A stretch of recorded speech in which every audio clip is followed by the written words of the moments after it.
Assalamualaikum warahmatullahi wabarakatuh. Halo Ananda semua.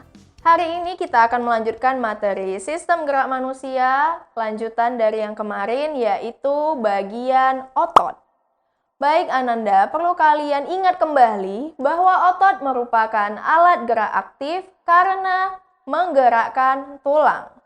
Kemudian, otot memiliki 3 kemampuan, yaitu kontraktibilitas, kemampuan memendek atau mengerut atau kontraksi, kemudian ekstensibilitas, kemampuan otot untuk relaksasi atau memanjang, dan kemampuan elastisitas, yaitu kemampuan otot untuk kembali ke bentuk semula. Selanjutnya, ini adalah jenis-jenis otot. Sebenarnya, jenis-jenis otot sudah dibahas pada materi jaringan hewan. Cuman ini kita akan review sebentar lagi bahwa otot terdiri dari 3 jenis, yaitu otot lurik, otot polos, dan otot jantung. Pada otot lurik memiliki struktur yang memanjang atau silindris tetapi tidak bercabang. Kemudian kerjanya di bawah kesadaran kita dan cepat lelah. Kemudian memiliki banyak inti di tepi. Otot lurik hanya terdapat di sistem rangka. Selanjutnya adalah otot polos. Otot polos memiliki ciri-ciri berbentuk gelendong atau menggembung di bagian tengah dan runcing di ujungnya. Bekerja tidak di bawah kesadaran, kemudian dapat bergerak secara lambat namun tidak cepat lelah. Kemudian berhenti satu di tengah. Otot polos terdapat pada sistem pencernaan, sistem pernafasan, dan juga organ reproduksi. Yang ketiga adalah otot jantung. Otot jantung bentuknya itu silindris, memanjang, tetapi bercabang. Memiliki banyak inti di tengah, kemudian memiliki daerah gelap dan juga daerah terang, kemudian bekerja di luar kesadaran dan juga tidak cepat lelah. Dan hanya terdapat pada jantung. Baik Ananda, selanjutnya bagaimana karakter dari setiap otot? Otot polos dikatakan otot viscera karena terdapat pada bagian dalam. Kemudian otot luri. Otot luri jika berikatan dengan tulang akan membentuk tendon. Tendon ada 2, ada tendon origo dan insersi. Tendon origo yaitu tendon yang melekat pada tulang yang diam, sedangkan insersi adalah tendon yang melekat pada tulang yang bergerak.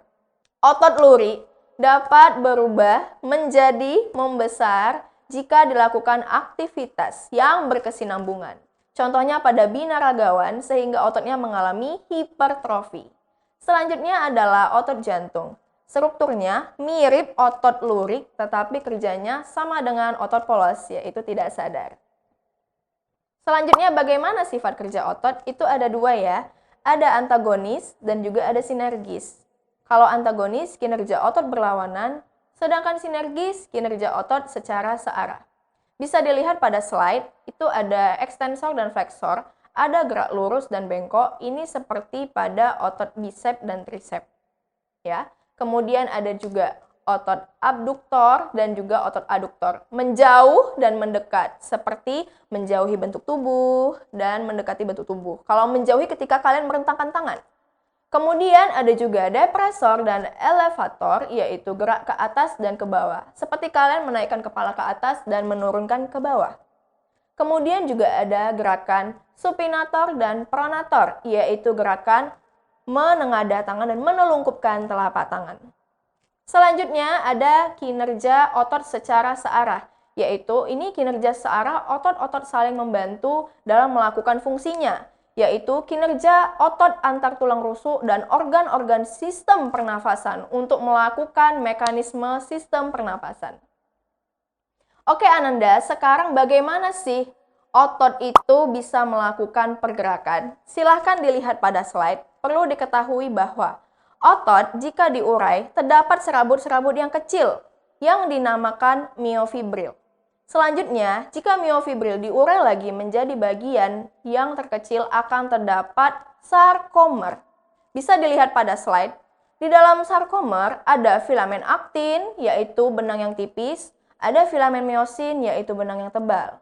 Kemudian ada pita I, pita A, kemudian zona H, dan garis Z. Pada pita I, kalian lihat hanya terdapat aktin saja. filamen tipis saja.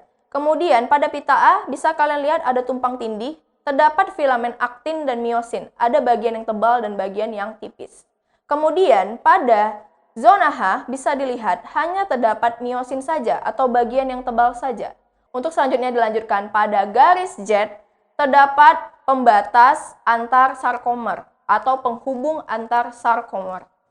Selanjutnya Ananda perlu diketahui bahwa di dalam filamen aktin terdapat protein yaitu tropomiosin dan juga troponin.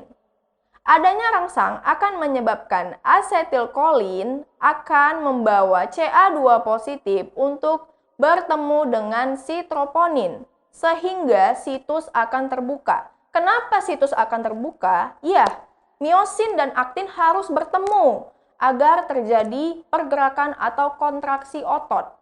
Kemudian, bagaimana mereka bisa bertemu? Apakah membutuhkan energi? Ya, energi atau ATP didapat dari pengolahan lemak dan karbohidrat menjadi ATP. Selanjutnya, ATP akan diubah menjadi ADP dan fosfat. Kemudian, ADP dan fosfat akan bekerja sama untuk merangsang si aktin sama miosin untuk bertemu. Kemudian, akan terjadi pengikatan kepala miosin dengan si aktin.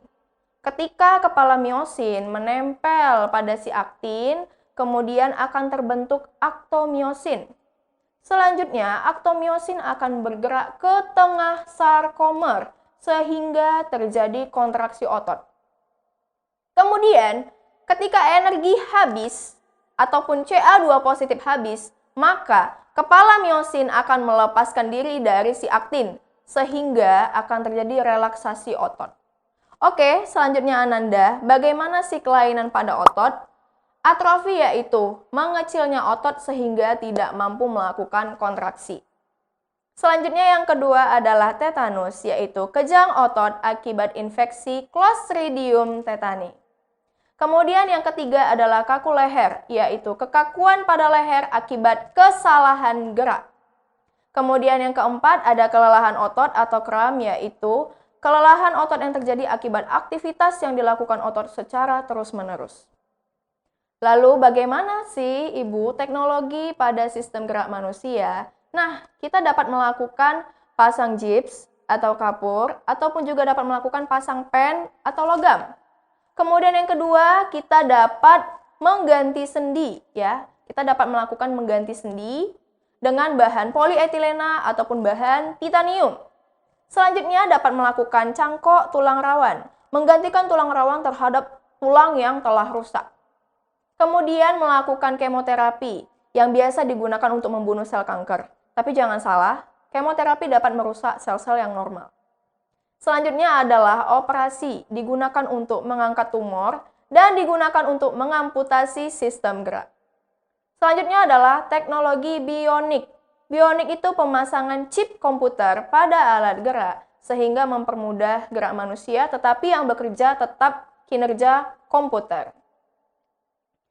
Oke Ananda, Alhamdulillah. Thank you for your attention. Baik Ananda, hari ini kita sudah mengetahui ya bahwa otot memiliki 3 kemampuan. Dapat memanjang, dapat memendek, dan dapat kembali ke bentuk semula.